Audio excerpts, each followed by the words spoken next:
This week's video is about hurricane season in the Sea of Cortez.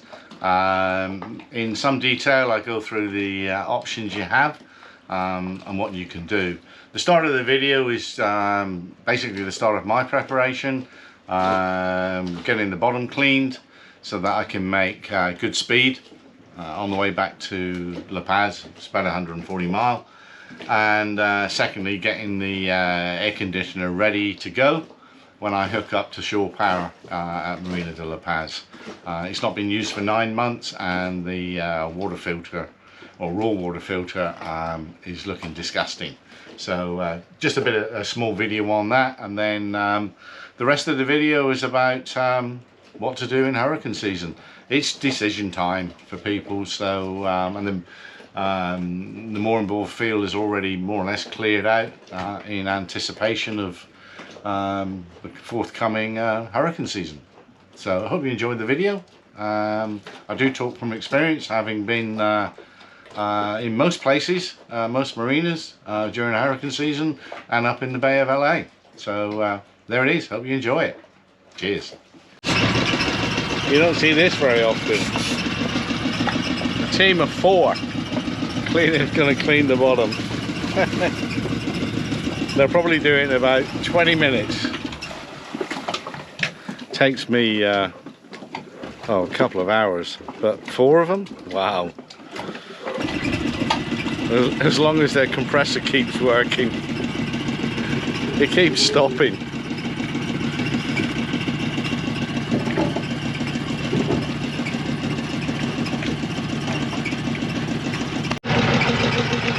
You can see all the crap coming off of it.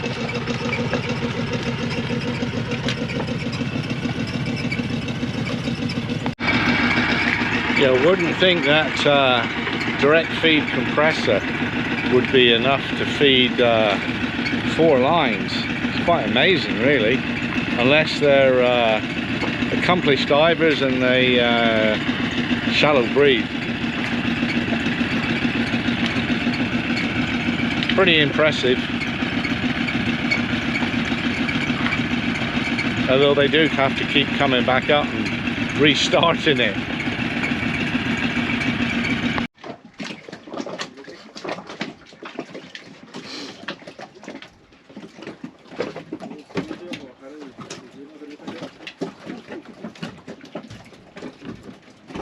I only have 3. Finito.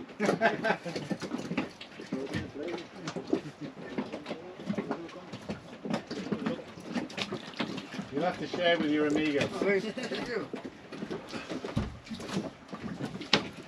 Gracias.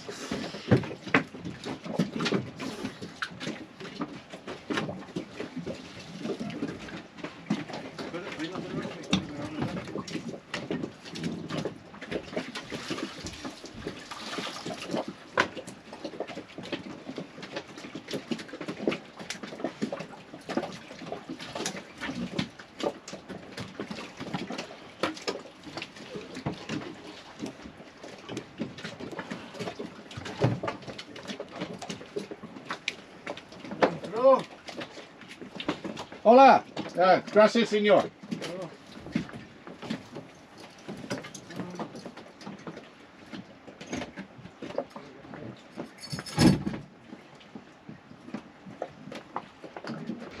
Well, hopefully that'll give me my speed back on the way back to La Paz. It's about 140 odd miles, so I don't really want to be losing a knot and a half every hour, so needed to be done. Should have done it myself, just being lazy. Enough other things to do, so I thought I'd get the marina guys to do it, and hopefully they've done a good job. You never know. I may dive in later on and have a look, but yeah, I'm sure they've done a good job. It was mainly the prop and the keel was actually quite bad, but when I looked the other day, the prop was yucky. But that's a job well done. Knock it off the list.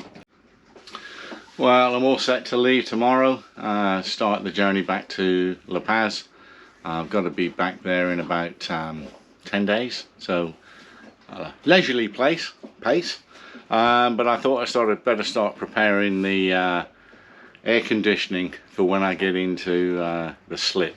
I don't want to switch it on and it not work. So first thing to do, clean out the seawater strainer and the filter to make sure that's all nice and clean, ready for use.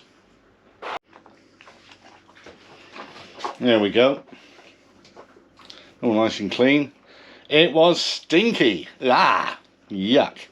Yeah, there's been seawater trapped in there for probably about 9 months. So I've cleaned out the filter and I'll show you where it's from.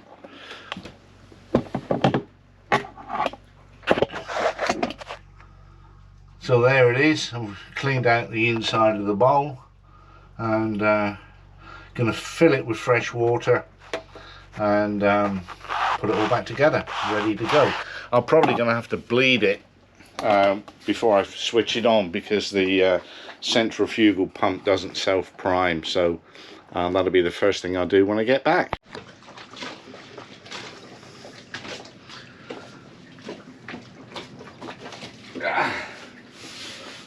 Now to get all the stinky crap out of the boobs that came out of the filter. It's disgusting.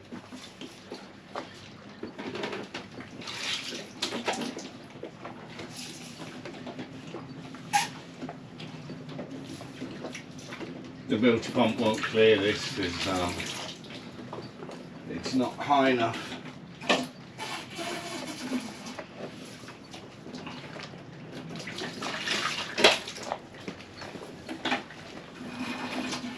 And it stinks, so I want to get it out.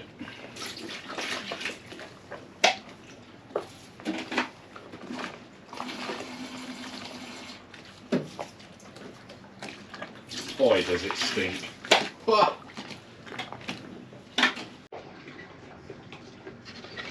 As you can see, it's pretty yucky and very stinky.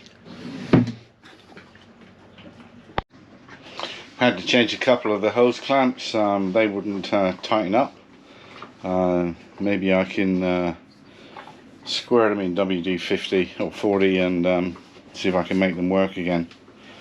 We'll see. If not, chuck them in the bin. Actually, in the UK, they're known as Jubilee clips, invented by a British naval officer back in the early 1900s as a way of securing hoses on naval ships. But throughout the world, other than the UK, they're hose clamps. If I walked into a West Marine and asked for Jubilee clips, they wouldn't have a clue what I was talking about. Looks like we're going to get a bit of a blow this afternoon.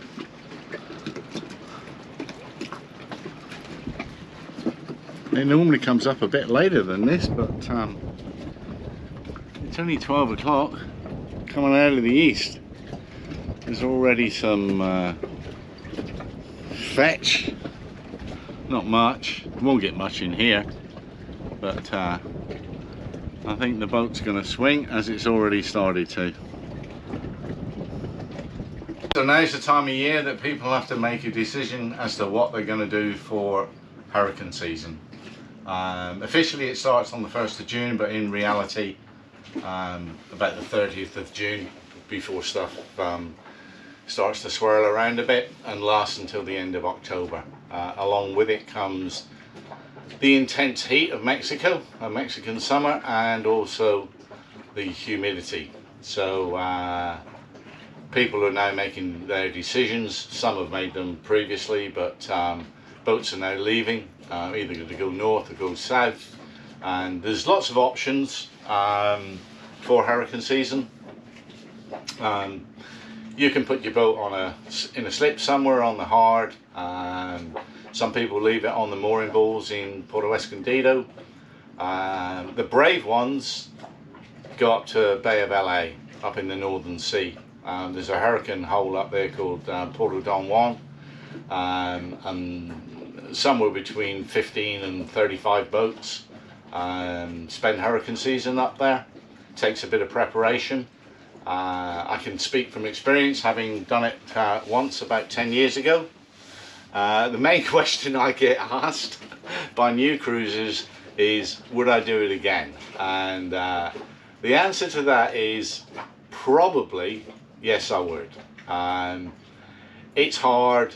The heat is uncompromising. The humidity is high, but it is an experience of a lifetime. You really get to know the fellow boaters up there, because you spend so much time with them. It's about 3 months you spend there, and everybody tends to go up at roughly the same time, so you meet people as you progress north. If there is a hurricane, Don Juan is an excellent hurricane hole, or around the other side of the port, in a little anchorage called Limona, where a lot of people spent or weathered last year's Hurricane K. You can go up to Puerto Don, which is an awful long way up into the Northern Sea, and haul the boat, put it on the hard. It's become popular in recent years. Other than that, you can cross over to San Carlos, leave the boat in the marina, or have it lifted out of the water and trucked to a dry storage yard in the desert. It's always been pretty popular, easy to get to the States. A lot of people, if they can get slips, go back to La Paz, particularly if you're going to stay on the boat, because there's more to do there. It gets equally as hot, but there hasn't really been a bad hurricane in La Paz for some time now, and the marinas are pretty well protected in there. I've gone through 2, Hurricane K last year, and prior to that Hurricane Lorena, and the most I saw was about 40 knots. The boats were swaying around in the marina, being pushed sideways, but it was fine. Some boats cross over the sea to go to Mazatlan. They offer a huge discount for the hurricane season rates, which is why people go there, and it's about a mile up an estuary, so it's pretty well protected. Myself, this year, I'm going back to La Paz. I managed to book a slip at Marina de La Paz, one of the inside slips, which is nice. It's more protected than some of the slips there, so I'll be heading back there in the next 10 days or so. But yeah, hurricane season, you got to make the decision. A lot of people leave their boats and go home, go back to the States, go back to Canada. Quite a few stay on the boat in the various locations. I'm going to stay on Milagro in La Paz, but you need to be pretty well prepared for it. Air conditioning, if you haven't got it built into the boat, like Milagro has, then a lot of people just buy air conditioning units and stick them in the companionway. To survive it without air conditioning is pretty tough, particularly in the marinas, because they don't get too much sea breeze. So yeah, that's what I'm going to do. Go back to La Paz and hunker down, do some internal projects on the boat. Having the sun covers up makes a huge difference in the temperature of the boat. It still takes a long time for the boat to cool down in the evenings, but it's livable during the day. Whoops. It's blowing outside and my chopping board's just fallen over. Yeah, so thinking about hurricane season, lots of opinions, lots of recommendations, and at the end of the day it's down to the individual owner as to what they do. Obviously there's a cost involved the further north you get. To go up to places like Penasco, it's a long way up, and then you've got to come back down, of course. I think from a hurricane point of view in La Paz, Costa Baja and probably Palmira are the better marinas. La Paz is a little bit open, but it's still pretty, Marina de La Paz is a bit open, but it's still pretty good. So that's where I've managed to get a slip. So my decision's been made. I've actually talked to a couple of people. They still haven't decided what they're going to do, and they're leaving it a bit late because a lot of the places are going to be booked out. So they may be forced to spend the summer up in the sea. An unforgettable experience. I would say half the people would never do it again, and half the people probably would. Whether I'll actually ever do it again, I don't know. Maybe. It is an experience. Yeah. If you've never done it, it's probably worthwhile doing it once, and then you can make up your own mind. You get to see a lot more places as well as if you go up north. Most people that cruise in the sea get to as far up north as Bahia Conception, which is, well, probably 100 miles north of here, and that's about it, and then they turn around and head south again. But the anchorages up beyond that are pretty good, really nice anchorages. And around Bay of LA there's lots of not so well protected anchorages, but places that you can visit, and if a hurricane's due to come up the sea, then you can dash back into Puerto Don Juan and sit it out there. The only other thing you get up there is chubascos, which come across from the mainland. They're electrically driven storms with quite intense winds, 60-70 knots, but you get plenty of warning because you can see the lightning coming across the sea. So I've been in a couple of those. They're pretty scary.